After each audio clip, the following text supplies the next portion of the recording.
students of plus 2 class. We were discussing the chapter 2nd, in which we have discussed the pollination topic. After that, we have discussed outbreeding devices which promote the cross pollination, which prevent self pollination to fertilizing the ovules, and it is done by many methods. We have done 2 methods already. Now we are going to study the third method, that is self-incompatibility. Self-incompatibility, it is a genetic mechanism in which stigma and pollen grain आपस में interaction करेंगे और interaction करने के बाद ये decide करता है स्टिग्मा कि जो पोलन ग्रेन है वो जो उसके ऊपर लैंडिंग हुई है, क्योंकि जब पोलिनेशन होता है तो पोलन ग्रेन, बहुत सारी तरह के पोलन ग्रेन स्टिग्मा पर लैंड होते हैं। कुछ उसमें से सेम स्पीसीज के होते हैं, कुछ सेम प्लांट के, और कई बार डिफरेंट जेनरा के भी पोलन ग्रेन लैंड कर सकते हैं। तो सभी पोलन ग्रेन का जो है डेवलपमेंट संभव नहीं है, पॉसिबल नहीं है। तो वहाँ पर स्टिग्मा जो है उस पोलन ग्रेन को क्या करेगा, रिकॉग्नाइज करेगा कि इट इज़ कॉम्पेटाइबल और इनकॉम्पेटाइबल। तो ये एक जेनेटिक मैकेनिज्म है और बायोलॉजिस्ट ये मानते हैं कि उनमें ऐसा कुछ केमिकल कंपोनेंट्स की वजह से होता है, और जो पोलन ग्रेन के ऊपर प्रोटीन लेयर होती है तो उससे वो स्टिग्मा उसको रिकॉग्नाइज करता है कि it is of same species at from different plant. तो सेल्फ इनकॉम्पेटिबिलिटी का मतलब होता है कि इसमें प्लांट में जो पिस्टिल है, पिस्टिल दैट मीन्स स्टिग्मा क्या करता है, स्टिग्मा उस पोलन ग्रेन को रिजेक्ट कर देता है जो सेम स्पीसीज का है और सेम प्लांट का है। That means it prevent self pollination. Self compatibility में सेल्फ पोलिनेशन को रोकता है। तो इससे क्या करता है, ये 2 तरीके अपनाता है। या तो वो पोलन जर्मिनेशन को इनहिबिट कर देगा स्टिग्मा के ऊपर ही। जैसे ही स्टिग्मा पर लैंड करता है पोलन ग्रेन तो उसमें क्या होता है, मैंने ये टॉपिक आपको जब मेल गैमेटोफाइट का जर्मिनेशन पढ़ाया था तो मैंने आपको पढ़ाया था उसका development pre fertilisation and after pollination. तो प्री पोलिनेशन और आफ्टर पोलिनेशन में जब मैंने आपको बताया था, पोलिनेशन के बाद पोलन ग्रेन स्टिग्मा पर जाने पर ग्रो करेंगे और वहाँ से न्यूट्रिएंट लेते हैं, जर्मिनेट करके पोलन ट्यूब बनाते हैं। तो जैसे पोलन ग्रेन जर्मिनेट करेंगे तो उसी प्रोसेस को तभी के तभी रोक दिया जाता है। या फिर कई बार ऐसा होता है कि पोलन ग्रेन जर्मिनेट तो कर जाते हैं और पोलन ट्यूब भी निकल जाती है, लेकिन स्टाइल के अंदर, पिस्टिल के अंदर उसकी ग्रोथ को रोक दिया जाता है। तो इस प्रोसेस को सेल्फ इनकॉम्पेटिबिलिटी कहते हैं। या फिर से याद रखना है, सेल्फ इनकॉम्पेटिबिलिटी का मतलब है अपनी ही स्पीसीज के सेम प्लांट के पोलन ग्रेन को स्टिग्मा के थ्रू रिजेक्ट करना ही सेल्फ इनकॉम्पेटिबिलिटी होता है। एंजियोस्पर्म की 66 फैमिलीज में ये देखने को मिलता है जिसमें सेल्फ इनकॉम्पेटिबिलिटी होती है। और जैसे आप एग्जांपल ले सकते हो सोलेनेसी, पोएसी। सोलेनेसी शायद आपको याद हो, इसमें आलू और ब्रिंजल इस तरह के प्लांट होते हैं। पोएसी जिसमें वीट होता है, लिलिएसी जिसमें प्याज और इस तरह के प्लांट होते हैं। तो ये जो है सेल्फ इनकॉम्पेटिबिलिटी होगी जो आउटब्रीडिंग डिवाइसेस। फोर्थ जो फ्लावर यूज़ करते हैं, दे प्रेफर यूनिसेक्शुअल फ्लावर। तो प्लांट क्या करते हैं, डायशियस प्लांट बायसेक्शुअल होने की को रहने देते हैं और वो यूनिसेक्शुअल फ्लावर को प्रेफरेंस देते हैं। तो यूनिसेक्शुअल फ्लावर होने से प्लांट हो सकता है मोनोशियस हो या हो सकता है प्लांट डायशियस हो। Both term you have done in previous lectures. Monoecious that means the plant जब मोनोशियस होते हैं तो इसमें क्या होता है, मेल फ्लावर और फीमेल फ्लावर होते तो अलग हैं लेकिन होते एक ही प्लांट पे हैं, तो दैट इज कॉल्ड मोनोशियस। या तो मोनोशियस कंडीशन होगी जैसे कि मेज और कैस्टर में, या फिर प्लांट डायशियस होंगे, that means male flower is found on separate male plant and female flower is found on separate female plant. तो these are the outbreeding devices.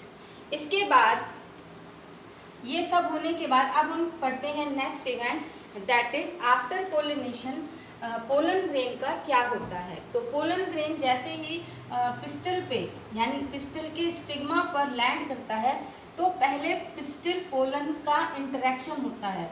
इस इंटरेक्शन में ये डिसाइड किया जाता है कि पोलन ग्रेन कॉम्पेटाइबल है या इनकॉम्पेटाइबल है। अब कौन सा पोलन ग्रेन कॉम्पेटाइबल है? कॉम्पेटाइबल किसको कहेंगे? Which is from same species, same species का हो लेकिन डिफरेंट प्लांट से हो, तो तब तो उसको फर्टिलाइजेशन के लिए आगे डेवलपमेंट के लिए परमिशन मिल जाती है और आगे जो है पोलन ग्रेन डेवलप करके पोलन ट्यूब निकाल के और जैसे आपको पढ़ाया था इस तरह से ओव्यूल तक पहुंचता है। और इनकॉम्पेटाइबल कौन है पिस्टल के लिए? जो डिफरेंट स्पीसीज के हों या तो दूसरा सेम स्पीसीज के हों लेकिन सेम प्लांट से आए हों, तो उनको जो है स्टिग्मा है वो रिजेक्ट कर देता है।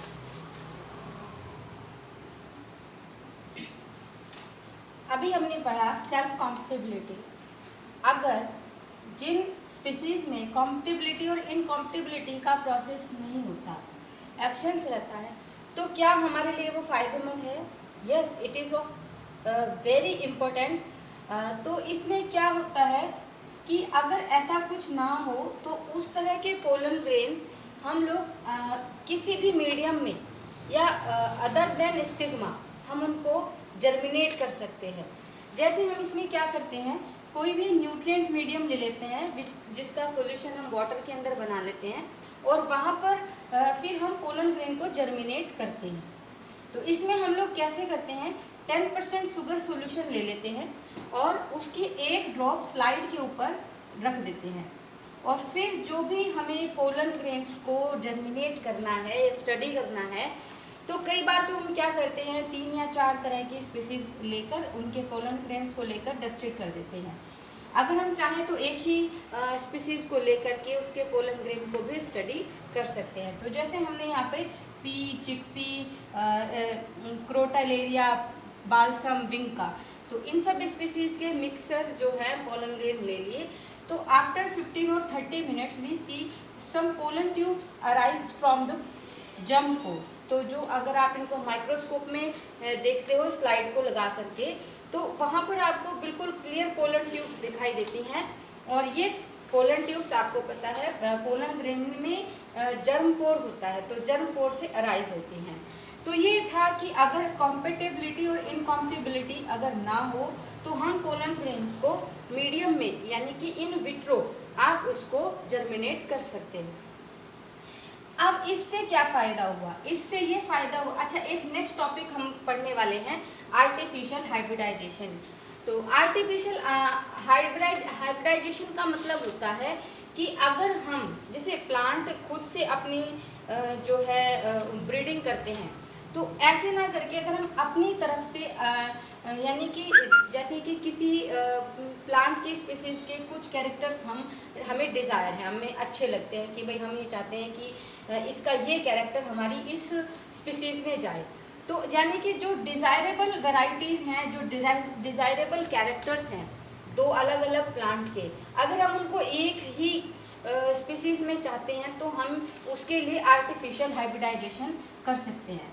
तो ज़्यादातर ये प्लांट ब्रीडर यूज़ करते हैं टू इम्प्रूव वैरायटी। अगर हम चाहते हैं कि कोई वैरायटी को हम इम्प्रूव करें, तो इस तरह से ये आर्टिफिशियल हाइब्रिडाइजेशन प्लांट ब्रीडर जो है ब्रीडिंग के प्रोसेस को आप आर्टिफिशियली यूज़ कर सकते हैं। तो ये जो ब्रीडर होते हैं ये इस तरह से अलग अलग वैरायटी के बीच में भी ले सकते हैं, यानी हाइब्रिडाइजेशन 2 वैरायटी के बीच में हो सकता है। इसका मतलब होता है कि मैंने 2 वैरायटी के सेम स्पीसीज़ की 2 वैरायटी ले ली, तो उन दोनों के बीच में आर्टिफिशियली ब्रीडिंग कराई बिटवीन स्पीसीज़।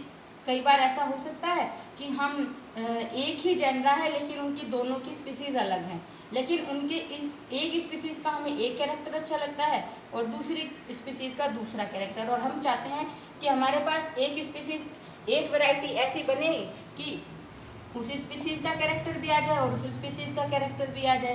तो इसके लिए हम हाइब्रिडाइजेशन करते हैं। तो between species that means we take two plants which are of different species but of same genera, या फिर हम इसको डिफरेंट जेनरा के बीच में भी कर सकते हैं।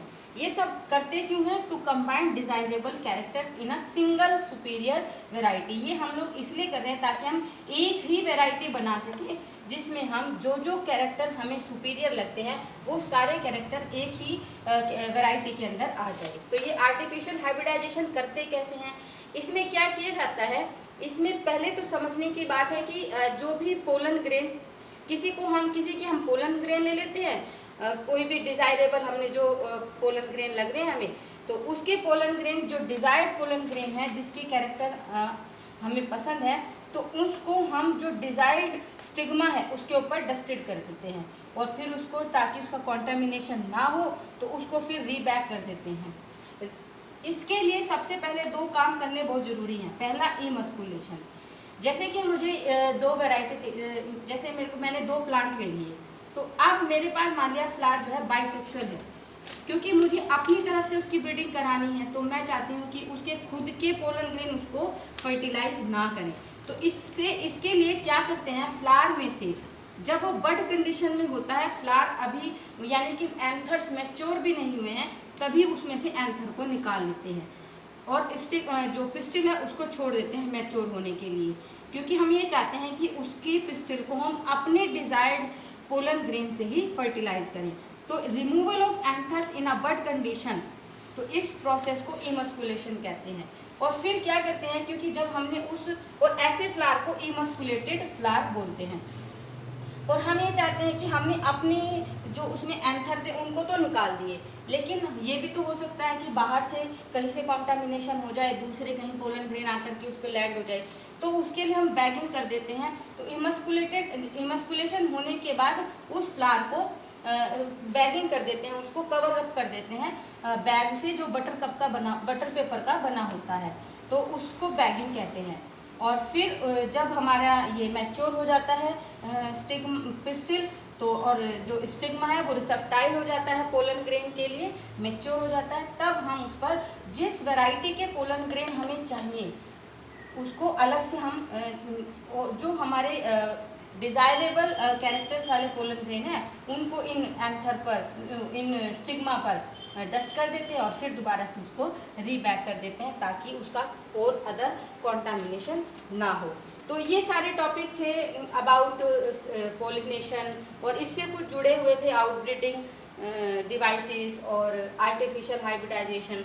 आफ्टर दैट हमने जब सेक्सुअल रिप्रोडक्शन स्टार्ट किया था तो हमने ये पढ़ा था सेक्सुअल रिप्रोडक्शन के 3 मेन स्टेप होते हैं, pre fertilisation events, fertilisation event and post fertilisation event. तो आज इसके साथ जो प्री फर्टिलाइजेशन इवेंट्स हैं वो सब खत्म हो गए हैं, कि जितने भी प्री फर्टिलाइजेशन इवेंट्स थे, फर्टिलाइजेशन से पहले प्लांट में जो चेंजेस होते हैं, इवेंट्स होते हैं, वो आज हमने पढ़ लिए। अब हमारा नेक्स्ट टॉपिक रहेगा fertilisation, which is the fusion of male gamete and female gamete to form zygote, और यही जाइगोट आगे चल के एम्ब्रियो डेवलप करता है। तो एंजियोस्पर्म में फर्टिलाइजेशन का प्रोसेस किस तरह से होता है, ये अब हमारा नेक्स्ट टॉपिक रहेगा।